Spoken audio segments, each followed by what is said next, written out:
ప్రణామాలు మహారాజా. పండిత రామకృష్ణ గారు, ఈ పాటికే అర్థమైంటుంది రేపు విజయనగర సామ్రాజ్యాన్ని స్థాపించిన రోజు. ఇక ఈ పూజ మీరు అలాగే మీ పుత్రుడు భాస్కర్ కలిసి సంపన్నం చెయ్యాలి. తెలుసు కదా మీకు? తెలుసు మహారాజా, తెలుసు.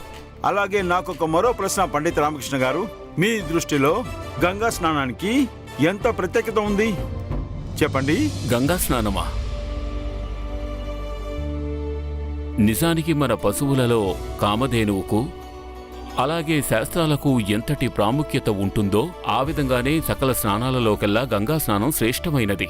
అంటే గంగా స్నానము మీ దృష్టిలో ఎంతో అవసరమైనది. అవును మహారాజా. ఇక పౌర్ణమి రోజు ఈ స్నానానికి ఇంకా ప్రాముఖ్యత పెరుగుతుంది. నేను చెప్పేదేమిటంటే ఏ మనిషి అయినా ఎలాంటి పరిస్థితుల్లోనైనా గంగా స్నానం ఆచరించనని వెనుకడుగు వేయకూడదు. కానీ పౌర్ణమి అయితే రేపు కదా.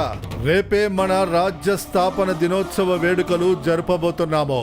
అందులో పాల్గొనడానికి మీరు మీ పుత్రుడు వస్తున్నారు కదా.